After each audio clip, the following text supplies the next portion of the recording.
அடுத்து வைகரை எக்ஸ்பிரஸ் செய்திகளை பார்க்கலாம். உள்ளாட்சி அமைப்புகளை நிர்வகிக்க நியமிக்கப்பட்ட சிறப்பு அதிகாரிகளின் பதவிக்காலத்தை நீட்டிக்க எதிர்ப்பு தெரிவித்து தாக்கல் செய்யப்பட்ட வழக்கின் விசாரணை ஜூலை 14ஆம் தேதிக்கு ஒத்திவைக்கப்பட்டுள்ளது. தமிழகத்தில் கடந்த ஆண்டு அக்டோபர் 17 மற்றும் 19ஆம் தேதிகளில் நடைபெற இருந்த உள்ளாட்சி தேர்தலை சென்னை உயர்நீதிமன்றம் ரத்து செய்து உத்தரவிட்டது. இதனால் உள்ளாட்சி அமைப்புகளை நிர்வகிக்க சிறப்பு அதிகாரிகள் நியமிக்கப்பட்டனர். அவர்களின் பதவிக்காலம் ஜூன் 30ஆம் தேதியோடு முடிவடைந்தது. இதனையடுத்து அவர்களின் பதவிக்காலம் நீட்டிக்கப்பட்டது. இதனை எதிர்த்து சமூக ஆர்வலர் பாடம் நாராயணன் சென்னை உயர்நீதிமன்றத்தில் வழக்கு தொடர்ந்தார். இதனை தலைமை நீதிபதி இந்திரா பானர்ஜி, நீதிபதி சுந்தர் அடங்கிய அமர்வு விசாரித்தது. அப்போது திமுக தரப்பில் ஆஜரான மூத்த வழக்கறிஞர் வில்சன், ஜூலை இறுதிக்குள் தேர்தலை நடத்தி முடிப்பதாக நீதிமன்றத்திற்கு தவறான தகவலை அளித்த மாநில தேர்தல் ஆணையரை நீதிமன்றத்தில் ஆஜராக உத்தரவிட வேண்டும் என வாதிட்டார். அனைத்து தரப்பு வாதங்களையும் கேட்ட நீதிபதிகள் ஜூலை 14ஆம் தேதிக்கு வழக்கின் விசாரணையை ஒத்திவைத்தனர். வெளிநாட்டு பண பரிவர்த்தனையில் விதிமீறலில் ஈடுபட்டது தொடர்பான வழக்கில் அணு உலை எதிர்ப்பாளர் சுப உதயகுமாரை கைது செய்வதற்கான தடையை நீட்டித்து உயர்நீதிமன்ற மதுரை கிளை உத்தரவிட்டுள்ளது. இது தொடர்பாக சுப உதயகுமார் தாக்கல் செய்துள்ள மனுவில் வெளிநாட்டு பண பரிவர்த்தனை தொடர்பாக மத்திய அரசின் பரிந்துரையின் பேரில் 5 ஆண்டுகள் கழித்து தம்மை கைது செய்ய போலீசார் முயல்வதால் ஜாமீன் அளிக்க கோரியிருந்தார். இந்த வழக்கில் சுப உதயகுமாரை கைது செய்ய நீதிமன்றம் இடைக்கால தடை விதித்தது. இந்த நிலையில் இந்த மனு நீதிபதி பஷீர் அகமது முன்பாக மீண்டும் விசாரணைக்கு வந்தது. அப்போது அரசு தரப்பில் பதில் மனு தாக்கல் செய்யப்பட்டது. அதில் மத்திய அரசு அளித்த புகாரின் அடிப்படையில் சுப உதயகுமார் மீது விரைவில் குற்றப்பத்திரிகை தாக்கல் செய்யப்படும் என்று தெரிவிக்கப்பட்டது. மேலும் சுப உதயகுமாருக்கு முன்ஜாமீன் வழங்காமல் அந்த மனுவை தள்ளுபடி செய்ய வேண்டும் எனவும் குறிப்பிடப்பட்டிருந்தது. இந்த வழக்கில் சுப உதயகுமாரை கைது செய்ய விதிக்கப்பட்ட இடைக்கால தடையை நீட்டித்து உத்தரவிட்ட நீதிபதி வழக்கை ஜூலை 13ஆம் தேதிக்கு ஒத்திவைத்தார்.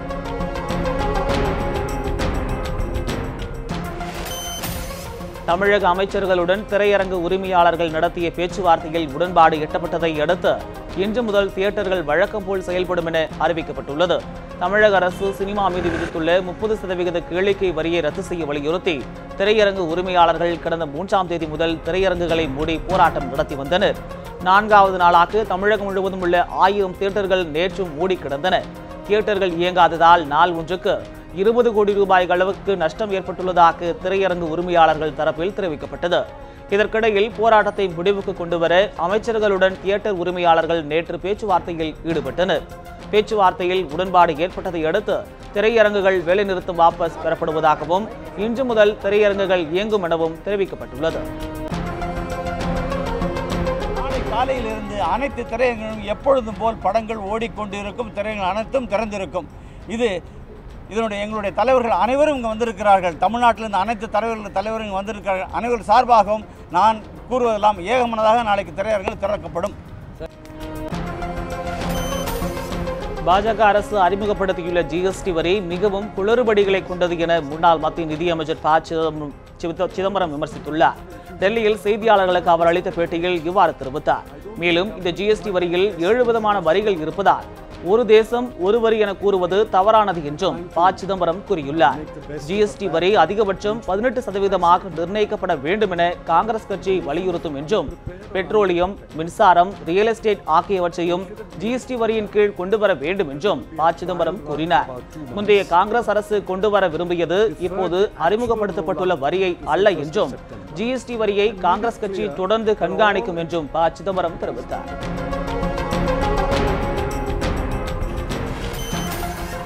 குடியரசுத் தலைவர் தேர்தல் முடிந்ததும் தமிழக சட்டப்பேரவைக்கு தேர்தல் வரும் என ஓபிஎஸ் அணியைச் சேர்ந்த எம்பி மைத்ரேயன் தெரிவித்துள்ளார். காஞ்சிபுரம் மாவட்டம் மதுராந்தகம் அடுத்த சித்தாமூர் ஒன்றியத்தில் ஓபிஎஸ் ஆதரவாளர் இல்ல திருமண விழாவில் மைத்ரேயன் பங்கேற்றார்.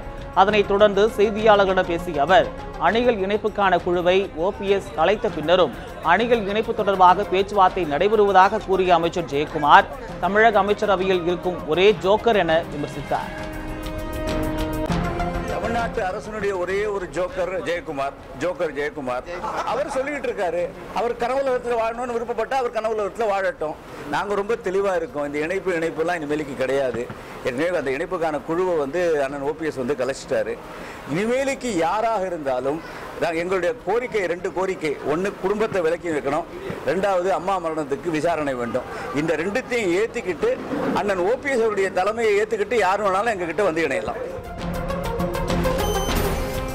தமிழக மீனவர் விவகாரத்தில் இலங்கை அரசு பொறுமை காக்க வேண்டும் என மத்திய அமைச்சர் பொன் ராதாகிருஷ்ணன் வலியுறுத்தியுள்ளார். மதுரை திருப்பரங்குன்றத்தில் செய்தியாளர்களிடம் பேசிய அவர், தமிழக மீனவர்களுக்கு அபராதம் விதிப்பது போல எல்லை தாண்டும் இலங்கை மீனவர்களுக்கு இந்தியா அபராதம் என விதித்தால் என்னவாகும் என கேள்வி எழுப்பினார். இலங்கையைச் சேர்ந்த மீனவர்களும் கூட இந்தியாவில் கரவுதுங்கிறாங்க. அவங்களுக்கு நாம் நீங்கள் 20 கோடி போட்டீங்க, நாங்கள் 40 கோடி போடுறோம் அப்படின்னு சொல்லி போட்டால் 1 கோடிக்கு கூட வழி இல்லாமல் தானே அவங்க எல்லையை தாண்டி வர்றாங்க. சாதாரண மக்கள், பாமர மக்கள். ஆகினால அந்த கண்ணோட்டத்தோடு கூட இலங்கை அரசாங்கம் இதை அணுக வேண்டும். ஜிஎஸ்டி வரி விதிப்பால் காமதேனு கூட்டுறவு சிறப்பு அங்காடிகளில் கடந்த 5 நாட்களாக விற்பனை ஏதும் நடைபெறாததால் பல லட்சம் ரூபாய் இழப்பு ஏற்பட்டுள்ளது. தமிழக அரசின் கூட்டுறவுத்துறை கீழ் இயங்கும் 8 காமதேனு கூட்டுறவு சிறப்பு அங்காடிகள் மூலம் சுமார் 20,000 மளிகை பொருட்களும், மருந்து கடைகள் மூலம் 15,000 மருந்துகளும் குறைந்த விலையில் விற்பனை செய்யப்பட்டு வருகின்றன. கடந்த 1ஆம் தேதி முதல் ஜிஎஸ்டி அமலுக்கு வந்ததால் காமதேனு சிறப்பங்காடியில் பல்பொருட்கள் மற்றும் மருந்து விற்பனை கடந்த 5 நாட்களாக நிறுத்தப்பட்டுள்ளது.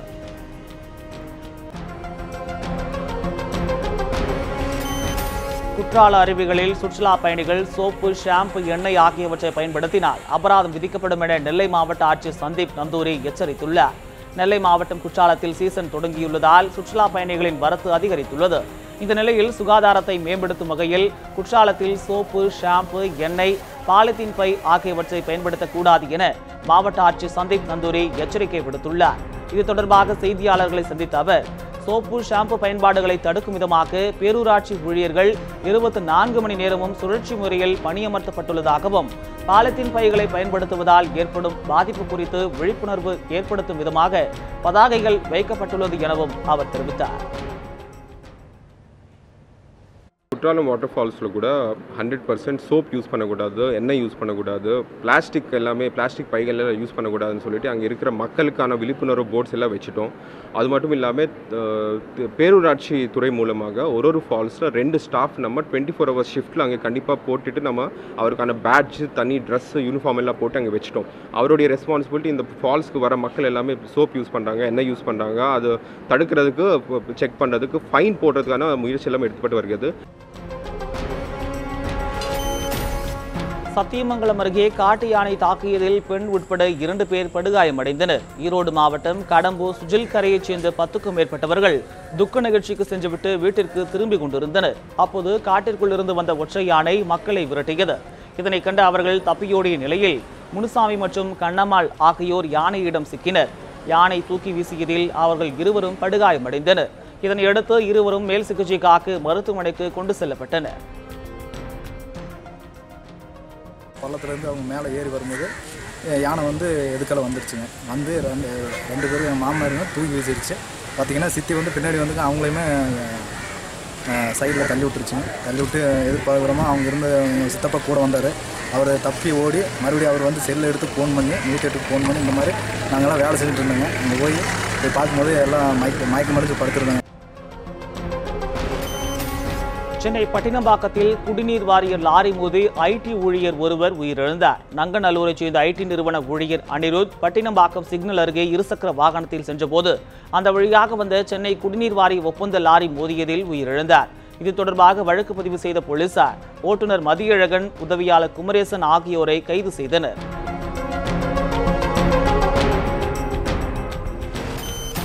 சென்னை வளசரவாக்கத்தில் பெண்ணுக்கு பாலியல் தொந்தரவு அளித்த வழக்கில் தனியார் நிறுவன உரிமையாளரை போலீசார் கைது செய்தனர். குரோம்பேட்டையைச் சேர்ந்த சிவபாலன், கதிரேசன் திருமண தகவல் மையம் நடத்தி வருகிறார்கள். இவரது வீடு மற்றும் அலுவலகத்தில் கும்பகோணத்தைச் சேர்ந்த தம்பதியர் வேலை செய்து வருகின்றனர். இந்த நிலையில் வீட்டில் வேலை பார்க்கும் பெண்ணிடம் கதிரேசன் தவறான முறையில் நடக்க முயன்றதாக கூறப்படுகிறது. இதனால் ஆத்திரமடைந்த அந்த பெண் கணவருக்கும் தமக்கும் தர வேண்டிய சம்பளத்தை தருமாறும் தாங்கள் சொந்த ஊருக்கே செல்ல உள்ளதாகவும் சிவபாலனிடம் கூறியுள்ளனர். ஆனால் தம்பதியர் நெருக்கமாக இருந்த வீடியோ தம்மிடம் இருப்பதாகவும் அதனை இணையதளத்தில் வெளியிட உள்ளதாகவும் சிவபாலன் மிரட்டியதாக கூறப்படுகிறது. இதனையடுத்து பாதிக்கப்பட்ட பெண் போலீசில் அளித்த புகாரின் பேரில் சிவபாலனை போலீசார் கைது செய்தனர். கோவில்பட்டியில் பயிர் காப்பீடு வழங்க கோரி காத்திருப்பு போராட்டத்தில் ஈடுபட்டவர்களை போலீசார் அப்புறப்படுத்த முயன்றதால் பெண் விவசாயி ஒருவர் விஷம் அருந்தி தற்கொலைக்கு முயன்றார். தூத்துக்குடி மாவட்டம் கோவில்பட்டி இஎஸ்ஐ மருந்தகம் அருகே பயிர் காப்பீட்டு தொகையை வழங்க வலியுறுத்தி தமிழ் விவசாயிகள் சங்கத்தினர் பூச்சி மருந்து பாட்டில்களுடன் காத்திருப்பு போராட்டத்தில் ஈடுபட்டனர். பின்னர் அவர்கள் தூக்கு கயிறு மாட்டியவாறு கோரிக்கைகளை வலியுறுத்தினர். அப்போது போராட்டத்தில் ஈடுபட்ட விவசாயிகளை கலைந்து செல்லுமாறு காவல்துறையினர் கூறியுள்ளனர். இதற்கு எதிர்ப்பு தெரிவித்த பிள்ளையார்நத்தம் கிராமத்தைச் சேர்ந்த கிருஷ்ணம்மாள் என்ற விவசாயி விஷம் அருந்தி தற்கொலைக்கு முயன்றார். மயக்கமடைந்து விழுந்த அவரை அருகில் இருந்தவர்கள் மீட்டு சிகிச்சைக்காக கோவில்பட்டி அரசு மருத்துவமனையில் சேர்த்தனர்.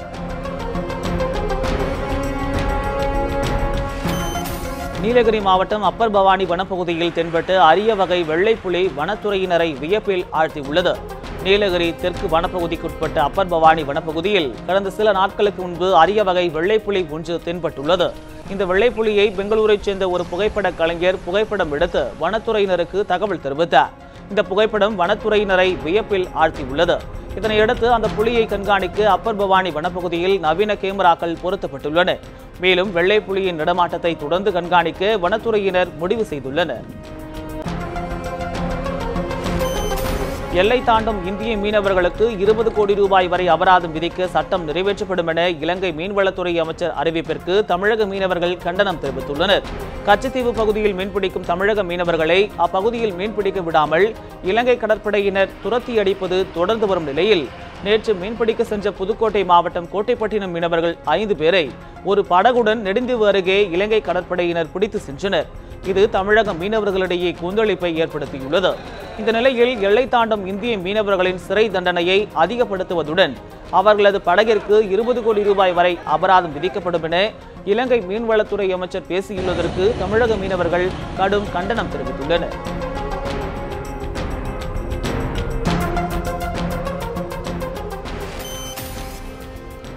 திருப்பூர் அருகே இரும்பு பணிமனையில் தனியாக இருந்த முதியவர் படுகொலை செய்யப்பட்டது குறித்து போலீசார் விசாரணை மேற்கொண்டு வருகின்றனர். அவிநாசியை அடுத்து குன்னத்தூர் அருகே குறிச்சி என்ற இடத்தில் சூரியபிரகாஷ் என்பவருக்கு சொந்தமான இரும்பு பணிமனை உள்ளது. இங்கு அதே பகுதியைச் சேர்ந்த சிலம்பணன் என்பவர் தங்கியிருந்து பணிமனையை கவனித்து வந்தார். இவருக்கு மனைவி குழந்தைகள் இல்லாததால் சிலம்பணன் பணிமனையிலேயே இரவு தனியாக தங்கி வந்துள்ளார். வழக்கம் போல இரவு பணியில் இருந்த நிலையில் அதிகாலை பணிமனையில் இரத்த வெள்ளத்தில் சிலம்பணன் இறந்து கிடப்பதை கண்ட அருகில் இருந்தோர் உடனடியாக குன்னத்தூர் போலீசாருக்கு தகவல் கொடுத்துள்ளனர். இதனையடுத்து சம்பவ இடத்திற்கு விரைந்து வந்த போலீசார் கொலையாளி மற்றும் கொலைக்கான காரணம் குறித்து தீவிரமாக விசாரணை மேற்கொண்டு வருகின்றனர். திருப்பதி ஏழுமலையான் கோவிலில் பக்தர்களின் தலைமுடியை ஏலத்தில் விட்டதில் கோவில் நிர்வாகத்திற்கு 12 கோடியே 62 லட்சம் ரூபாய் வருவாய் கிடைத்துள்ளது. திருப்பதி ஏழுமலையான் கோவிலில் தினமும் லட்சக்கணக்கான பக்தர்கள் தங்கள் முடியை காணிக்கையாக செலுத்தி வருகின்றனர். இந்த முடிகள் சேமிக்கப்பட்டு 2 மாதத்திற்கு ஒரு முறை ஆன்லைனில் ஏலத்தில் விடப்படுகிறது. இந்த முடிகள் 6 ரகமாக பிரிக்கப்பட்டு தரத்திற்கு ஏற்ப விலை நிர்ணயிக்கப்பட்டு ஏலம் விடப்பட்டுள்ளன. இவ்வாறு மொத்தம் 14,900 கிலோ முடி ஏலம் விடப்பட்டதில் கோவில் நிர்வாகத்திற்கு 12 கோடியே 62 லட்சம் ரூபாய் வருவாய் கிடைத்துள்ளது. கர்நாடக மாநிலத்தில் பெண்களின் தாலி கயிற்றில் இருக்கும் பவளம் மற்றும் கருகுமணியால் கணவரின் உயிருக்கு ஆபத்து ஏற்படும் என்ற வதந்தி பரவியதால் அங்கு பரபரப்பு ஏற்பட்டது. மாங்கல்யத்தில் உள்ள பவள பாசி, கருகமணி ஆகியவை இருந்தால் கணவர் உயிருடன் இருக்க மாட்டார் என்ற வதந்தி பரவியது. இந்த வதந்தி பெல்லாரி, தவணகரே, சித்ரதுர்கா மற்றும் தும்கூர் மாவட்டங்களிலும் காட்டு தீ போல பரவியதை தொடர்ந்து பெண்கள் தங்கள் மாங்கல்யத்தில் இருந்த பவளம் மற்றும் கருகுமணியை கழற்றி எறிந்தனர். கோவில் பூசாரி ஒருவர் இவ்வாறு வதந்தியை பரப்பியதாக கூறப்படுகிறது. நடிகர் ரஜினிகாந்த் அரசியலுக்கு ஒருபோதும் வரமாட்டார் என காங்கிரஸ் எம்எல்ஏ வசந்தகுமார் தெரிவித்துள்ளார். ராமநாதபுரம் மாவட்டம் பரமக்குடியில் இந்திய தேசிய காங்கிரஸ் கட்சியின் மாவட்ட செயல் வீரர்கள் கூட்டம் நடைபெற்றது. இதில் சிறப்பு அழைப்பாளர்களாக தேர்தல் மேலிட பார்வையாளர் சஞ்சய் தத் மற்றும் எம்எல்ஏ வசந்தகுமார் ஆகியோர் பங்கேற்றனர்.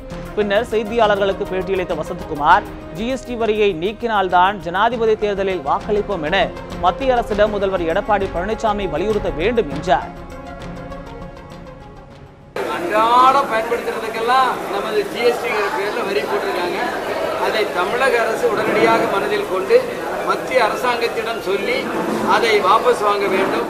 எனவே எடப்பாடியார் நமது முதலமைச்சர் அவர்கள் இதையெல்லாம் அவரிடம் எடுத்து சொல்லி அதை நீக்கிவிட்டு நமது பிரசிடென்ஷியல் எலெக்ஷனில் வாக்கு தருவேன்னு சொல்லலாம். வேலூர் அருகே விஷக்காய்களை தெரியாமல் தின்ற 20க்கும் மேற்பட்ட பெண்கள் மருத்துவமனையில் அனுமதிக்கப்பட்டுள்ளனர். நாச்சாம்பள்ளி அடுத்த ஆத்தூர் குப்பத்தில் 100 நாள் வேலை திட்டத்தில் சேர்ந்த பெண்கள் பணியாற்றி கொண்டிருந்தனர். அப்போது அங்கு மரத்தில் இருந்த விஷக்காயை தெரியாமல் தின்றுள்ளனர். இதனையடுத்து அதனை சாப்பிட்ட 20க்கும் மேற்பட்ட பெண்களுக்கு வாந்தி மயக்கம் ஏற்பட்டது. பின்னர் அவர்கள் நாச்சாம்பள்ளி அரசு மருத்துவமனையில் சிகிச்சைக்காக சேர்க்கப்பட்டனர். இதனைத் தொடர்ந்து பாதிக்கப்பட்ட பெண்களுக்கு சிகிச்சை அளிக்கப்பட்டது. போதிய மணல் கிடைக்காததால் மதுரை பரமக்குடி 4 வழிச்சாலை பணிகளில் 9 மேம்பாலங்கள் அமைக்கும் பணியில் தொய்வு ஏற்பட்டுள்ளதாக தகவல் வெளியாகியுள்ளது. மதுரையில் இருந்து பரமக்குடிக்கு 4 வழிச்சாலை அமைக்கும் பணி நடைபெற்று வருகிறது. சுமார் 937 கோடி ரூபாய் மதிப்பில் இந்த பணிகள் கடந்த 2015ஆம் ஆண்டு மே மாதம் தொடங்கியது. சாலை அமைக்கும் பணிகள் 90% முடிவடைந்தாலும் 9 மேம்பாலங்கள் அமைக்கும் பணியில் தொய்வு ஏற்பட்டுள்ளது. போதிய மணல் கிடைக்காததே மேம்பாலங்கள் அமைக்கும் பணிக்கான தாமதத்திற்கு காரணம் என கூறப்படுகிறது. இதனால் மேம்பாலங்கள் அமைக்க மேலும் 2 ஆண்டுகள் ஆகும் என தெரிகிறது. விரைவில் மணல் கிடைக்க வழிவகை செய்து பணிகளை முடிக்க நடவடிக்கை எடுக்க வேண்டும் என பொதுமக்கள் கோரிக்கை விடுத்துள்ளனர். ஜவ்வாது மலைப்பகுதியில் குடும்ப தகராறு காரணமாக அண்ணனை துப்பாக்கியால் சுட்டுக் கொன்ற தம்பியை போலீசார் கைது செய்தனர். திருவண்ணாமலை மாவட்டம் ஜவ்வாது மலை பகுதியைச் சேர்ந்த சேட்டு மற்றும் அவரது தம்பி குமாருக்கு இடையே பல நாட்களாக நிலத்தகராறு இருந்துள்ளது.